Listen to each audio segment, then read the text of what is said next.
खिचड़ी के पराठे आलू की चटनी बनाने वाली देवरानी। भगवान, ये क्या देख लिया मैंने, इतनी टेस्टी सैंडविच। अब मुझे भी कुछ बाहर का चटपटा खाने का दिल कर गया और भूख भी लग गई। अंजलि बेड पर लेटकर आराम से फोन में इंस्टाग्राम पर रील्स स्क्रॉल कर रही थी। अचानक उसके सामने एक खाने की रील आती है जिसमें उसे यमी यमी सैंडविच दिखती है। सैंडविच देखते ही अंजलि के मुंह में पानी आ जाता है और उसके पेट में चूहे दौड़ने लगते हैं। अंजलि के मम्मी पापा आज किसी काम से बाजार गए हुए हैं। वो तुरंत अपने फोन में पापा का नंबर डायल करती है।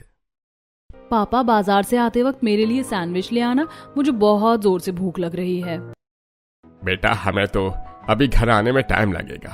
अभी तो तेरी मम्मी ने ग्रोसरी भी पूरी नहीं खरीदी है और फिर शॉपिंग करने की भी कह रही हैं। भगवान जाने आज शाम तक पूरा हो जाएगा क्या इनका काम। राजेश अंजलि से बात कर ही रहा होता है कि तभी पीछे से अंजलि की माँ बोलती है, अगर ज्यादा भूख लग रही है तो रसोई में जाकर कुछ बना कर खा ले। देख, वहाँ पर शायद खिचड़ी रखी है, उसको गर्म करके खा लेना। ये कहकर अंजलि के पापा फोन काट देते हैं। उधर अंजलि अपने कमरे में रसोई में आती है और देखती है कि कुकर में सुबह की खिचड़ी रखी हुई है। अरे यार, खिचड़ी खाने का तो मेरा बिल्कुल भी मन नहीं कर रहा। प्रभु, इतनी भूख लग रही है, बिना खाए भी तो नहीं रह सकती। क्या करूं क्या करूं। तभी अंजलि के दिमाग में आइडिया आता है, क्यों न खिचड़ी से पराठे बनाए जाएं। बस फिर क्या था, वो लग जाती है कलाकारी करने में। अंजलि पहले बर्तन में आटा छानती है और फिर कुकर वाली खिचड़ी आटे में मिक्स करती है। पराठे को और ज्यादा चटपटा और यमी बनाने के लिए वो ऊपर से धनिया मिर्च मसाले ऐड करती है और इसका अच्छा सा डो बनाकर रेडी कर देती है। फिर वो एक एक पराठा चकले पर बेलती है, फिर तवे पर खूब सारा बटर लगाकर सेकती है। वाह, खुशबू तो बहुत अच्छी आ रही है। पता नहीं कैसी लगेगी मेरी ये नई कलाकारी। इस तरह पहले तो अंजलि खिचड़ी से पराठे बनाकर तैयार कर लेती है। फिर वो फ्रिज में पड़े हुए उबले आलू से आलू की चटनी बनाती है। साथ में दही और आलू की चटनी के साथ वो खिचड़ी के पराठे खाती है, पहली बाइट लेते ही। वाह अंजलि वाह, क्या डिश तैयार की है तूने। इतनी यम्मी, इतनी डिलीशियस, मजा आ गया खाकर। शुक्र है मैं शाहजहां के जमाने में नहीं पैदा हुई, वरना वो मेरा हाथ कटवा देता। इस तरह खुद की तारीफ करते हुए अंजलि पराठे एंजॉय करती है। उसके बाद अपने कमरे में जाकर आराम करने लगती है। ऐसी दोपहर से शाम हो जाती है। शाम को अंजलि के मम्मी पापा भी बाजार से खरीदारी करके वापस आ जाते हैं और उसका भाई भी क्रिकेट मैच खेलकर आता है। दीदी, क्या बनाया आपने जो पूरे घर में इतनी अच्छी खुशबू फैल रही है? जो भी बनाया है खत्म हो गया, पर इतना तो कह सकती हूँ कि बहुत यम्मी था। इतनी देर में अंजलि की मम्मी रसोई में आकर देखती हैं कि कुकर में जो खिचड़ी थी वो खत्म हो गई है और अंजलि ने रसोई भी फैला रखी है। अंजलि, तूने इतनी सारी खिचड़ी फिनिश कर दी और ये रसोई इतनी बुरी तरीके से क्यों फैला रखी है बेटा? अच्छे से काम किया कर, कल को तेरी शादी हो जाएगी, वहाँ पर भी ऐसे ही किया करेगी। कम ऑन मम्मी, मैंने खुद से बनाकर खा लिया, ये भी बड़ी बात है। और रही बात खिचड़ी की, तो वो बोरिंग खिचड़ी खाने का तो मेरा मन नहीं था, लेकिन मैंने उसके खिचड़ी के पराठे बनाए थे, सच में लाजवाब बने थे। खिचड़ी के पराठे का नाम सुनते ही उसके घर वाले चौंक जाते हैं। अरे क्या कहा तूने, खिचड़ी के पराठे? अरे खिचड़ी के भी पराठे बनते हैं क्या? हमने तो आज पहली बार सुना है। वो तो मुझे नहीं पता पापा, शायद आज ही मैंने खिचड़ी के पराठे का आविष्कार किया है। अंजलि की बात सुनकर सभी घर वाले हंसने लगते हैं। तभी कार्तिक कहता है, दीदी ऐसे कैसे मान लूं कि लाजवाब बने थे? जब आप मुझे बनाकर खिलाओगी तो मानूंगा। फिलहाल तो मेरा कुकिंग करने का कोई मूड नहीं है, अब कभी मन हुआ तो मैं तेरे लिए जरूर बनाऊंगी। इस तरह स्टाइल मारते हुए अंजलि अपने कमरे में चली जाती है। ऐसे कुछ दिन बीत जाते हैं। एक दिन अंजलि की माँ उससे कहती है, बेटा आजा रसोई में, देख आज मैं दुर्गा पूजन के लिए खाना बना रही हूँ। हलवा, पूरी, मिक्स वेज, चने की सब्जी, कढ़ी चावल, इतना सारा खाना बनेगा। तू मेरी हेल्प कर देना साथ में, मैं तुझे खाना बनाना भी सिखा दूंगी। मम्मी, आपको पता है ना मुझे कुकिंग करना बिल्कुल अच्छा नहीं लगता, और फिर मुझे आता तो है खिचड़ी के पराठे, आलू की चटनी, ये सब बनाना। क्या इतना काफी नहीं है? बेटा तो क्या तेरे ससुराल वालों को तू रोज यही सब खिलाएगी? रेखा के कहने पर अंजलि रसोई में तो आ जाती है, लेकिन उसे कुकिंग में कोई खास इंटरेस्ट नहीं है। उसकी माँ उसे सारी चीजें समझाती है, लेकिन उसका ध्यान ही नहीं होता। वो बस एक छोटी मोटी हेल्प कर देती है। इस तरह थोड़ी देर बाद खाना बनकर तैयार हो जाता है। सब लोग पूजा करके खाना खाते हैं। ऐसे कुछ दिन बीत जाते हैं। एक दिन अंजलि की आंख सुबह 8 बजे खुल जाती है। वो उठकर देखती है कि उसकी मम्मी अभी भी सोई हुई है। वो तुरंत कमरे में जाती है। मम्मी 8 बज गए हैं, आज आप अभी तक नहीं उठी। आपकी तबीयत तो ठीक है ना? नहीं बेटा, मुझे थोड़ा बुखार महसूस हो रहा है और आज तो कार्तिक के एग्जाम भी, उसका ब्रेकफास्ट बनाना है। तभी राजेश वहां आ जाते हैं। रेखा तुम आराम करो, कार्तिक स्कूल की कैंटीन से खाना खा लेगा। तभी अंजलि कहती है, मम्मी डोंट वरी, मैं कार्तिक के लिए कुछ बना देती हूँ। आखिर मुझे और पापा को भी तो ब्रेकफास्ट करना है, और फिर आप भी कुछ खाकर दवाई खा लेना। अंजलि सीधे रसोई में जाती है और वहां खड़े होकर सोचने लगती है। एक काम करती हूँ, कार्तिक के लिए उस दिन की तरह खिचड़ी के पराठे बना देती हूँ, साथ में दही और आलू की चटनी हो जाएगी। वैसे भी उसे मेरे हाथ की खिचड़ी के पराठे खाने थे। यह सोचकर अंजलि अपना काम शुरू कर देती है। वो पहले कुकर में खिचड़ी बना देती है, फिर उसे प्लेट में ठंडी होने के लिए रख देती है। दूसरी तरफ उसने कुछ आलू उबाल लिए हैं और अब वो परात में आटा निकाल कर उसमें खिचड़ी मिक्स करके सारे मसाले ऐड करके एक एक पराठा सेकना शुरू कर देती है। कार्तिक, ब्रेकफास्ट रेडी है, मैंने तेरा लंच बॉक्स पैक कर दिया है, और अगर तू खाना चाहता है तो खा ले। नहीं दीदी, मैं ऑलरेडी लेट हो रहा हूँ, आप एक्स्ट्रा पैक कर देना, मैं स्कूल में ही खा लूंगा।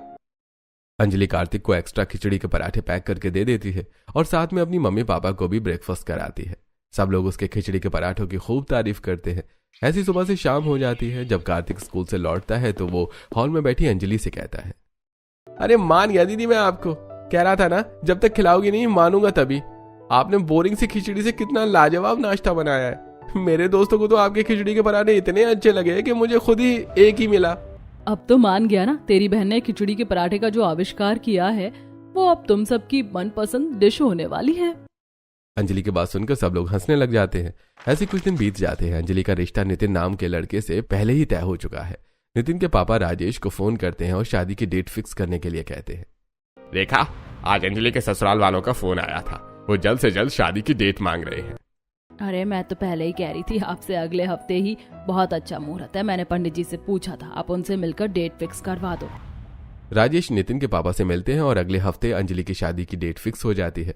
इधर नितिन के घर में सब लोग डिनर कर रहे हैं। जैसे ही नितिन प्लेट में राजमा चावल देखता है वो तुरंत अपनी भाभी से कहता है, भाभी आपको पता है ना, मुझे राजमा चावल बिल्कुल भी पसंद नहीं है, मैं नहीं खा रहा ये खाना, जाओ मेरे लिए कुछ अच्छा सा बना दो। नितिन की बात सुनकर तनु तुरंत रसोई में जाती है और उसके लिए फ्रिज में रखे हुए पनीर को फ्राई करके पनीर मसाला तैयार कर लेती है। ये लो देवर जी, आपका फेवरेट पनीर मसाला। ये हुई ना बात, अब आएगा मजा खाने में। नितिन बड़े प्यार से खाना खाता है और तनु की भी खूब तारीफ करता है। तभी तनु कहती है, देख लो देवर जी, मुझे तो इस घर की जिम्मेदारियां उठाते हुए 5 साल हो गए और अब तो मेरी देवरानी आने वाली है। मैं भी उस पर ऐसे ही हुक्म चलाऊंगी जैसे आप मुझ पर चलाते हो। जो मेरा मन करेगा वही बनाकर खिलाऊंगी। भाभी मैं कौन सा मना कर रहा हूँ, आपका जो मन करे करना। पर हाँ एक बात कह रहा हूँ, अगर मेरी बीवी ने अच्छा खाना नहीं बनाया ना तो मैं आपको ऐसे परेशान करूंगा। तो आपकी भलाई इसमें ही रहेगी कि आप उसे अपने जैसा अच्छा और टेस्टी खाना बनाना सिखा दो। नितिन की बात सुनकर सब लोग हंसने लग जाते हैं। इधर शादी में 4-5 दिन ही बचे थे।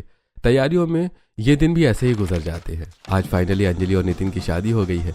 अंजलि दरवाजे की दूसरी तरफ खड़ी है। इधर सभी घर वाले उसके घर पर बासे के लिए खड़े हुए हैं। तनु, बहू अंजलि की आरती उतार कर इसे कुमकुम का तिलक लगाओ, और बहू तुम ये कलश गिराकर घर में प्रवेश करो। तनु आरती करके अंजलि का गृह प्रवेश कराती है। तनु को देखकर राधिका कहती है, भाभी जितना आपके बारे में सुना और सोचा था, आप तो उससे भी कहीं ज्यादा खूबसूरत हो। राधिका की बात सुनकर अंजलि शर्मा जाती है। तभी तनु कहती है, देवरानी जी, खूबसूरती का तब पता चलेगा जब ये घर संभाल लोगी। वैसे भी मैं तो अब आराम पर हूँ, मेरी हो गई छुट्टी। अब पूरा घर आप संभालो, मैं तो राज करूंगी अपनी देवरानी पर। तनु की बात सुनकर सब लोग हंसने लग जाते हैं। लेकिन तभी मोहन कहते हैं, भाई तुम सब लोग भी हद करते हो, दरवाजे पर तुम्हारी बातें खत्म ही नहीं हो रही हैं। अरे पहले बहू को घर के अंदर तो ले आओ, फिर दे देना जिम्मेदारियां। मोहन की बात सुनकर सब हंसने लग जाते हैं। तभी राधिका अंजलि को उसके कमरे तक छोड़कर आती है। शादी की तैयारियों में सब लोग बहुत थक गए थे, इसीलिए सब अपने अपने कमरों में सोने चले जाते हैं। अगले दिन सुबह होती है। अंजलि जल्दी से उठकर तैयार हो जाती है और आईने के सामने बैठकर सोच रही है, यार आज तो मेरी पहली रसोई है, पता नहीं ये लोग किस तरह का खाना खाते हैं। आज इन्हें मेरा खाना पसंद आएगा भी या नहीं, और पहली रसोई में क्या क्या बनाना है मैंने तो ये भी नहीं सोचा है। इतनी देर में नितिन नहाकर बाथरूम से बाहर निकलता है और अंजलि को देखकर बस देखता ही रहता है। कितनी प्यारी लग रही है मेरी पत्नी, मुझे यकीन ही नहीं हो रहा है कि इतनी खूबसूरत मेरी वाइफ है। क्यों, आप में कोई कमी है क्या जो ऐसी बातें कर रहे हो? अंजलि की बात सुनकर नितिन हंसने लगता है। दोनों थोड़ी देर प्यार भरी बातें करते हैं और उसके बाद दोनों एक साथ अपने कमरे में हॉल में आते हैं जहां पर सब लोग बैठे हैं। अंजलि सभी घर वालों का हाथ जोड़कर नमस्ते करती है और अपने सास ससुर के पैर छूती है। मम्मी आज तो मेरी पहली रसोई है ना, दरअसल मुझे नहीं पता कि आप लोगों को क्या क्या पसंद है, तो आप मुझे बता दो, मैं बना दूंगी। तभी रसोई में काम करती हुई तनु हाथ में कड़छी लिए हॉल में आती है। देवरानी जी, आपने क्या रात वाली बात सीरियसली ले ली थी? अरे आपको मैं इतनी बेकार लगती हूँ क्या, जो आते ही अपनी देवरानी के कंधों पर सारी जिम्मेदारियां डाल दूं? अभी तो आपकी नई नई शादी हुई है, आप एंजॉय कीजिए, सच संवर कर बैठिए। वैसे भी जब मैं इस घर में आई थी तो मेरी सास ने 1 महीने तक मुझे एक गिलास भी नहीं उठाने दिया था। अब जैसे कि मैं प्रेग्नेंट हूँ तो मैं आपको 15 दिन तक तो कुछ काम करने नहीं देने वाली हूँ, और रही उसके बाद की बात तो मैं एक भी काम नहीं करूंगी। तनु की बात सुनकर सब लोग हंसने लग जाते हैं। तनु ने अंजलि के उठने से पहले सबके लिए चाय पानी बना दिया था। अंजलि रसोई में जाती है और तनु का हाथ बटाने लगती है। अपने पति और जेठ का टिफिन पैक करती है, साथ में बाकी घर वालों को नाश्ता सर्व करती है। इस तरह दोनों देवरानी जेठानी मिलकर काम कर लेती हैं, लेकिन तनु उसे ज्यादा काम नहीं करने देती है। दोनों देवरानी जेठानी अपने कमरे में चाय पीते हुए बातें कर रही थी कि तभी घर पर पड़ोसन पिंकी की एंट्री होती है। अरे ओ सुधा, कहाँ छुपा रखा है तुमने अपनी छोटी बहू को? सुना है तेरी बहू बड़ी सुंदर है। अब बहन तू घर आ गई है तो खुद ही देख ले, मैं क्या तारीफ करूं। पड़ोसन की आवाज सुनकर तनु और अंजलि भी हॉल में आ जाती हैं। अंजलि को देखकर पिंकी, अरे वाह, सच में तूने तो अपने बेटे के लिए चांद सी बहू ढूंढी है। अंजलि आकर पिंकी के पैर छूती है और हाथ जोड़कर नमस्ते भी करती है। इधर पिंकी और सुधा आपस में बैठकर बातें करने लगती हैं। इतनी देर में अंजलि उनके लिए चाय बिस्किट ले आती है। सब लोग बैठकर बातें करते हैं। थोड़ी देर बाद पड़ोसन चली जाती है। ऐसे कुछ दिन बीत जाते हैं। एक दिन तनु रसोई में काम कर रही होती है। अंजलि, तुम्हारे पति को मलाई चाप बहुत पसंद है और मिक्स वेज देवर जी की फेवरेट है। कभी कभी मटर पनीर मसाला और पुलाव भी खा लेते हैं। और बाकी सभी घर वालों को क्या क्या पसंद है वो भी बता दीजिए। घर वाले तो खा लेते बिना नखरे दिए, बस ये दोनों भाई हैं जो 1-2 सब्जी बिल्कुल नहीं खाते। और वो 1-2 सब्जी क्या है? जैसे कि तुम्हारे पति को राजमा बिल्कुल पसंद नहीं और मेरे पति को मसूर की दाल। मसूर की दाल तो मैं भी नहीं खाती, बहुत अजीब सा टेस्ट आता है मुझे उसमें से। घर पर मम्मी जब भी मसूर की दाल बनाती थी तो मेरे लिए अलग से आलू की चटनी या फिर दूसरी सब्जी बनाती थी। भाई हमारा भी यही हाल है, राजमा और मसूर की दाल देखकर दोनों भाइयों का मुंह बन जाता है, फिर हमें भी दूसरी सब्जी बनानी पड़ती है। अब तुम भी बिल्कुल उनके जैसी ही आ गई हो, फिर तो तुम्हारी और तुम्हारे जेठ जी की खूब जमेगी। ये कहकर तनु हंसने लगती है और अंजलि को पूरी रसोई अच्छे से समझा देती है। आज का डिनर तो तनु ने बनाया है, लेकिन कल से रसोई अंजलि संभालेगी, क्योंकि तनु प्रेग्नेंट है और उसका 4था महीना कंप्लीट हो गया है। अब उसे रेस्ट की जरूरत है। अगली सुबह होती है, अंजलि नहा धोकर हॉल में आती है। तभी उसकी सास सुधा कहती है, बेटा देख, तेरी जेठानी पेट से है, अब तुझे उसका ख्याल रखना है। देख, वैसे तो तेरे साथ मैं भी हेल्प करूंगी, लेकिन फिर भी घर का काम तू देख लेना और आज से रसोई की जिम्मेदारियां संभाल ले और सबके लिए नाश्ता बना दे। अपनी सास की बात सुनकर अंजलि सहमति में सिर हिलाती है और सीधे रसोई में चली जाती है। यार क्या बनाऊं कुछ अच्छा सा जो इन लोगों को पसंद भी आ जाए और झटपट बन भी जाए। अंजलि रसोई में खड़े होकर सोच ही रही थी कि क्या बनाऊं, तभी उसे याद आता है कि रात में नितिन ने स्पाइसी खाना खाया था, जिसकी वजह से पूरी रात उसका पेट खराब रहा। कुछ हल्का बना देती हूँ, क्योंकि रात में कुछ ज्यादा ही हैवी खाना बनाया था जेठानी जी ने। नितिन जी भी कैसे पूरी रात पेट पकड़कर घूम रहे थे। यह सोचकर अंजलि सबके लिए खिचड़ी बना देती है। साथ में आलू की चटनी, सिंपल रोटी, सलाद, रायता ये सब बनाती है। चलो शुक्र है भगवान का, कुछ कॉमन चीजें जैसे रायता, सैलेड, चटनी, रोटी, इन सब से टेबल भरी हुई लग रही है। अंजलि सारा खाना डाइनिंग टेबल पर रख देती है। सभी लोग खाने बैठते हैं, लेकिन खिचड़ी को देखकर उसकी नंद राधिका कहती है, भाभी कौन बीमार है इस घर में जो आपने खिचड़ी बनाई है? वो क्या है ना, रात में तुम्हारे भैया बार बार वॉशरूम जा रहे थे, स्पाइसी खाने की वजह से इनका पेट खराब हो गया था, तो मैंने सोचा कुछ हल्का बना देती हूँ, क्योंकि आप लोगों ने भी तो वही खाना खाया था। अंजलि चुप हो जाती है। तभी उसकी सास कहती है, बहुत ठीक किया, लेकिन यहाँ कोई खिचड़ी खाना ज्यादा पसंद नहीं करता, तो तू शाम को कुछ और बना लेना। अंजलि का ससुराल बहुत ही सुलझा हुआ है। सभी लोग बहुत समझदार हैं। अंजलि ने ससुराल में पहली बार कुछ बनाया था, इसलिए सब लोग चुपचाप खा लेते हैं। ऐसी शाम होती है। शाम में अंजलि सबके लिए खिचड़ी बना देती है और इस बार भी पूरा परिवार कुछ नहीं कहता। हालांकि उसकी नंद को गुस्सा आता है और वो अपने लिए मैगी बनाकर खाती है। तभी सुधा आती है। राधिका, तुम रसोई में इस वक्त क्या कर रही हो? आपकी प्यारी बहू के जो कारनामे हैं, तो हमें रसोई में आकर अपना खाना खुद ही बनाना पड़ेगा ना। इसमें इतनी हैरान क्यों हो रही हैं आप? बेटा वो इस घर में अभी नई है, मैं उसे ज्यादा कुछ नहीं कह सकती। धीरे धीरे वो हमारे रहन सहन में ढल जाएगी, थोड़ा तो एडजस्ट करना पड़ेगा ना, फिर तो वो बनाने लग जाएगी खुद से। अंजलि की सास अंजलि को प्यार से समझाती है कि रोज रोज खिचड़ी न बनाए, लेकिन अंजलि है कि उसके कान पर जूं नहीं रेंगती और लगातार 1 हफ्ते से वो अपने ससुराल वालों को खिचड़ी खिला रही है। एक दिन खिचड़ी को देखकर नितिन को गुस्सा आ जाता है। अंजलि, तुमने हमें बीमार समझ रखा है क्या? अरे माना उस दिन मेरा पेट खराब था, लेकिन 8 दिन से मेरा पेट बिल्कुल ठीक है। दोबारा मुझे इस घर में खिचड़ी नजर ना आए। अंजलि नितिन की बात चुपचाप सुनती रहती है। तभी राधिका बोल पड़ती है। भाभी, आपको हम लोग पागल लगते हैं क्या? रोज हमें एक ही तरह का खाना दे रही हो। अरे आप खुद भी बोर नहीं होती क्या ये खिचड़ी खा खा कर? आज अंजलि के ससुराल वाले बस 1-2 चम्मच खिचड़ी खाकर उठ जाते हैं और भरी हुई खिचड़ी का कुकर ऐसे ही बच जाता है। अंजलि रसोई साफ कर रही होती है, तभी तनु वहां आती है। तनु का 6ठा महीना चल रहा है और उसका बेबी बम्प साफ दिखाई दे रहा है। अंजलि, मुझे पता है कि मैं प्रेग्नेंट हूँ और खिचड़ी जैसा पौष्टिक आहार मेरे लिए फायदेमंद है, लेकिन घर वाले तो बिल्कुल ठीक है ना। तुम उन्हें रोज रोज खिचड़ी क्यों खिला रही हो? जेठानी जी, कितना अच्छा खाना है। खिचड़ी पेट के लिए बिल्कुल हल्की रहती है और पोषक तत्वों से भी भरपूर है और साथ में फायदेमंद भी है। हाँ, मैं तुम्हारी बात समझ रही हूँ, लेकिन रोज एक ही खाना खाते खाते इंसान बोर हो जाता है। तुम नहीं होती क्या? ठीक है, आज शाम को मैं कुछ अलग बना दूंगी। तनु अंजलि को समझाती है और अंजलि उसकी बात मान जाती है। शाम होते ही अंजलि डिनर की तैयारी करने लगती है। इतनी सारी खिचड़ी बची हुई है और खाने को वेस्ट करना अच्छी बात नहीं होती। घर वाले खिचड़ी से बोर हो गए हैं, अब मैं इन्हें पराठे खिलाती हूँ। अंजलि सारी खिचड़ी को सूखे आटे में मिलाती है, साथ में स्वाद बढ़ाने के लिए मसाले डालती है और खिचड़ी के पराठे बना देती है। साथ में वो आलू की चटनी भी बनाती है। खाने की खुशबू रसोई से बाहर हॉल में पहुंचती है, जहां सुधा और राधिका बातें कर रही होती हैं। लगता है आज तो आपकी बहू ने आपकी बात मान ली और खिचड़ी के अलावा कुछ और बना दिया। बड़ी अच्छी खुशबू आ रही है। मैं तो कह ही रही थी कि उसे अपने आप अकल आ जाएगी। चलो जाकर देखते हैं क्या बनाया है। वैसे भी मुझे बहुत भूख लगी है। खिचड़ी से भला कहीं पेट भरता है क्या? सुधा और राधिका हॉल से डाइनिंग रूम में आ जाती हैं। बाकी सभी घर वाले भी डिनर के लिए बैठ जाते हैं। अंजलि सबको गर्मा गर्म पराठे, आलू की चटनी, दही और सलाद सर्व करती है। भाई, खुशबू तो बहुत अच्छी आ रही है। आखिर किस चीज के पराठे बनाए हैं अंजलि तुमने? भैया, आप बस टेस्ट करके बताइए कैसे बने हैं। सभी घर वाले पराठे खाते हैं और तारीफ करने लगते हैं। अरे बहू, तुमने तो कमाल कर दिया। जब तुम्हें इतना अच्छा खाना बनाना आता है तो फिर हमें वो बीमारों वाली खिचड़ी क्यों खिला रही थी? मोहन की बात सुनकर सब लोग हंसने लगते हैं। भाभी, सच में लाजवाब पराठे बनाए हैं आपने। और ये आलू की चटनी, इसके साथ तो पराठों का मजा ही आ गया। अपनी तारीफ सुनकर अंजलि बहुत खुश हो जाती है और मन ही मन सोचती है, जिस खिचड़ी को आप लोग नहीं खा रहे थे, उसी खिचड़ी को मैंने आप सबको खिला दिया।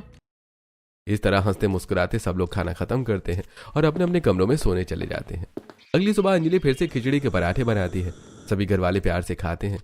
अंजलि अपने पति और जेठ के लिए लंच बॉक्स में भी खिचड़ी के पराठे और आलू की चटनी पैक कर देती है। ऑफिस में रोहित के सभी साथी भी पराठे खाकर उसकी तारीफ करते हैं। शाम को रोहित घर आता है तब, अंजलि, तुम्हारे पराठों की तारीफ तो मेरे ऑफिस में भी हो रही थी। मैंने सुबह थोड़े ज्यादा खा लिए थे, इसलिए दोपहर में मेरा मन नहीं हुआ। लेकिन मेरे दोस्तों ने एक भी पराठा नहीं छोड़ा। पूछ रहे थे कि किस चीज के पराठे हैं। यह कहकर रोहित अपने कमरे में चला जाता है और अंजलि खुश हो जाती है। ऐसे कुछ दिन बीत जाते हैं और अब अंजलि तीनों समय खिचड़ी के पराठे बनाने लगती है, जिससे सब लोग बोर हो जाते हैं। आज डिनर के समय राधिका नाराज हो जाती है।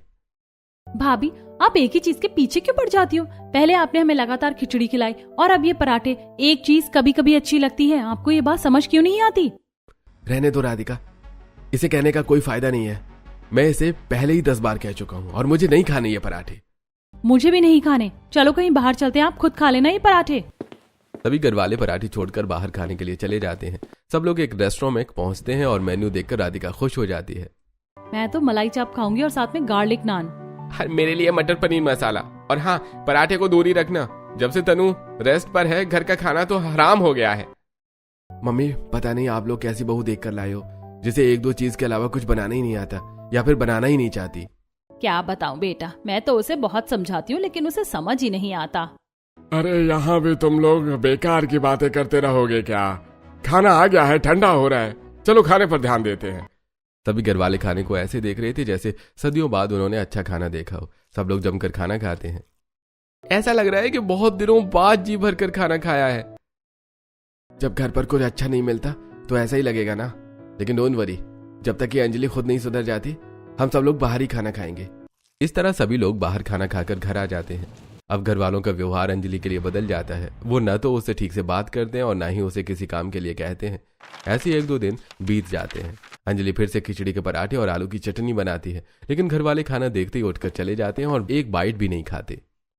आप लोग ऐसा क्यों कर रहे हो? ऐसे तो सारा खाना बर्बाद हो रहा है ना।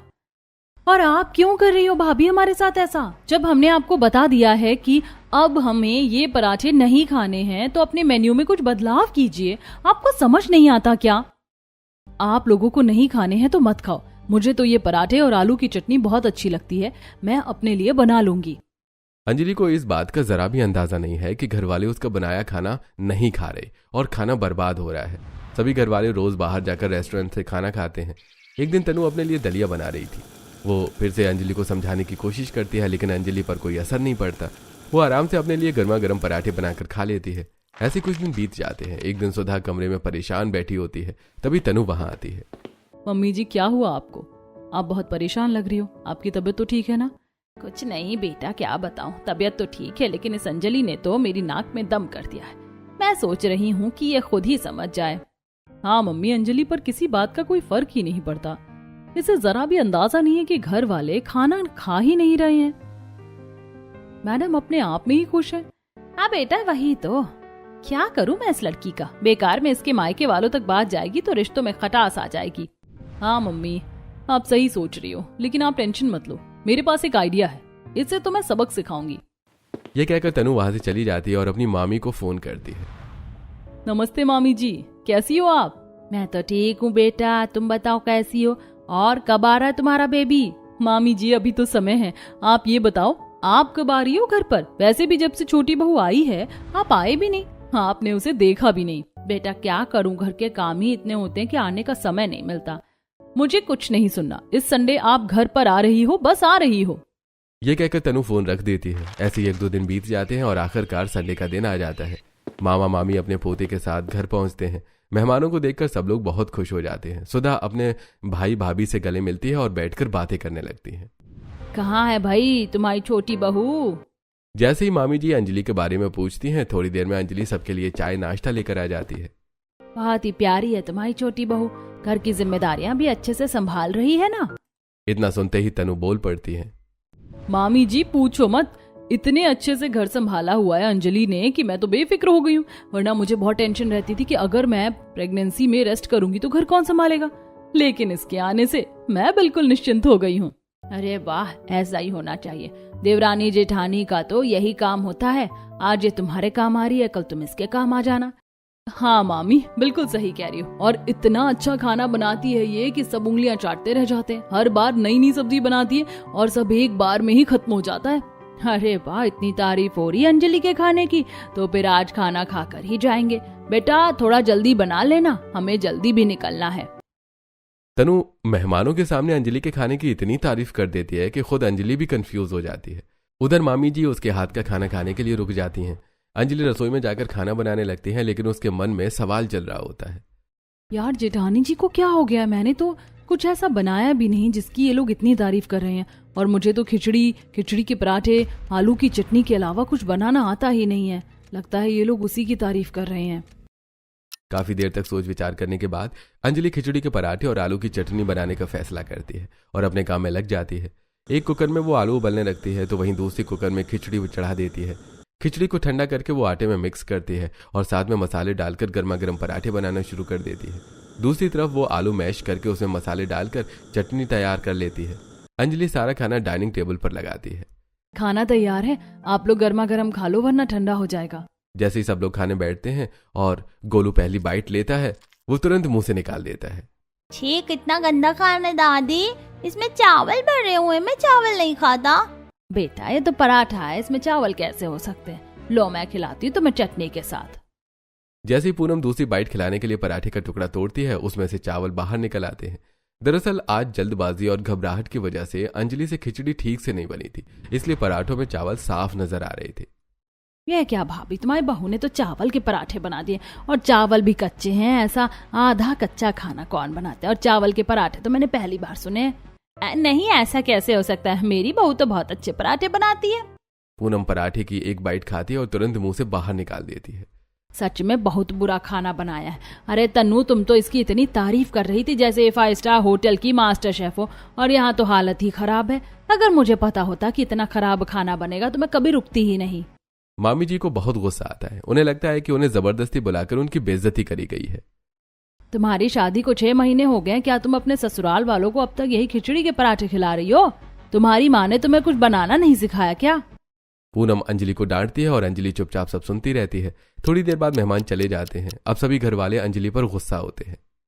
बहू, तुमने तो मेहमानों के सामने हमारी नाक कटवा दी। अरे तुम्हारी सास ने कभी तुम्हें कुछ नहीं कहा और तुमने इसका गलत फायदा उठाया। अंजलि बहू, तुम्हें ऐसा नहीं करना चाहिए था। कम से कम मेहमानों के सामने तो कुछ अच्छा बना लेती। अंजलि चुपचाप सबकी बातें सुनती है और रोने लगती है। मैं कुछ अच्छा कैसे बनाती जब मुझे कुछ बनाना ही नहीं आता? मुझे बस खिचड़ी बनानी आती है। और आप लोग जो पराठे खा रहे थे वो खिचड़ी के पराठे थे। मुझे खिचड़ी के पराठे और आलू की चटनी के अलावा कुछ बनाना नहीं आता। अंजलि की बात सुनकर सभी घर वाले हैरान रह जाते हैं और कुछ को हंसी भी आ जाती है। तो बहू, तू हमें रोज जो पराठे खिला रही थी वो खिचड़ी के पराठे थे? हाँ, एक बार सबको अच्छे लगे थे इसीलिए मैं वही बनाती रही। अंजलि, पराठे तो अच्छे थे, लेकिन कमी ये थी कि तुम रोज रोज एक ही चीज खिला रही थी। रोज अगर कोई शाही पनीर भी खाए तो उससे भी इंसान बोर हो जाता है। तो मैं क्या करूं जब मुझे कुछ बनाना ही नहीं आता? सब लोग अंजलि की बात पर हंसने लगते हैं। बेटा, ये बात तुम मुझे पहले दिन ही बता सकती थी। मैं तुम्हें प्यार से सारा खाना बनाना सिखा देती। तुम बेकार में सबकी बातें सुनती रही। मम्मी, मुझे लगा आप सब लोग मेरा मजाक उड़ाओगे और मैंने देखा कि सासें बहुत बुरी होती हैं, बहुओं को घर से निकाल देती हैं अगर उन्हें खाना बनाना नहीं आता। तो बेटा, इतने दिन में तुम्हें ये समझ नहीं आया कि मैं उन सब से अलग हूँ? हाँ, अब समझ आ गया। हाँ, प्लीज मुझे खाना बनाना सिखा दो। मैं वादा करती हूँ अब अलग अलग अच्छा खाना बनाऊंगी, सबकी पसंद का। ये सुनकर सब लोग हंसने लगते हैं। देवरानी जी, जिम्मेदारी देने से पहले मैंने भी आपको सिखाने की कोशिश की थी, लेकिन आप तो तब भी फोन में लगी रहती थी। मम्मी भी सिखाती थी, लेकिन मुझे बचपन से ही कुकिंग में कोई इंटरेस्ट नहीं था, इसीलिए मैं ध्यान नहीं देती थी। लेकिन अब समझ आ गया कि ये कितना जरूरी है। कोई बात नहीं बेटा, गलती का एहसास हो गया वही काफी है। अब मैं तुम्हें खुद अच्छे से खाना बनाना सिखाऊंगी। आज का दिन तो ऐसे ही गुजर जाता है। डिनर का समय हो रहा होता है, लेकिन खाने में फिर वही खिचड़ी के पराठे बने होते हैं जो किसी को पसंद नहीं है। भाई, दोनों सास बहू अपनी कुकिंग क्लासेस कल से शुरू कर लेना। फिलहाल तो मुझे बहुत जोर से भूख लगी है यार। चलो बाहर खाना खाकर आते हैं। मैं भी चलूंगी। आप लोग मेरे बिना ही बाहर खाना खाकर आ जाते हो हर बार। क्योंकि मेरी प्यारी भाभी, आप हमें घर पर खिचड़ी के पराठे ही खिलाती हो और हमारे मना करने पर भी बार बार यही पकवान बनाती हो, तो हमें लगा कि आपको ज्यादा पसंद होंगे, इसीलिए आपके बिना ही बाहर जाकर खाना खा रहे थे, लेकिन शौक में नहीं, मजबूरी में। अब नितिन गाड़ी निकालता है और सब लोग बाहर खाना खाने के लिए चले जाते हैं। सभी अपनी अपनी पसंद का खाना ऑर्डर करते हैं और खाना खाकर घर वापस आ जाते हैं। रात काफी हो चुकी होती है। सब अपने अपने कमरे में जाकर सो जाते हैं। अगली सुबह सुधा अंजलि को खाना बनाना सिखाना शुरू करती है। 4-5 दिनों में अंजलि काफी कुछ सीख जाती है। आज पहली बार अंजलि अकेले रसोई में खाना बना रही थी और बाहर सभी घर वाले इंतजार कर रहे होते हैं। और कितना इंतजार करना पड़ेगा यार, कितना टाइम लग रहा है आज खाना बनाने में। वैसे खुशबू तो अच्छी आ रही है। सही कहते हैं बड़े बड़े लोग, इंतजार का फल मीठा होता है। देखते हैं आज क्या बना है।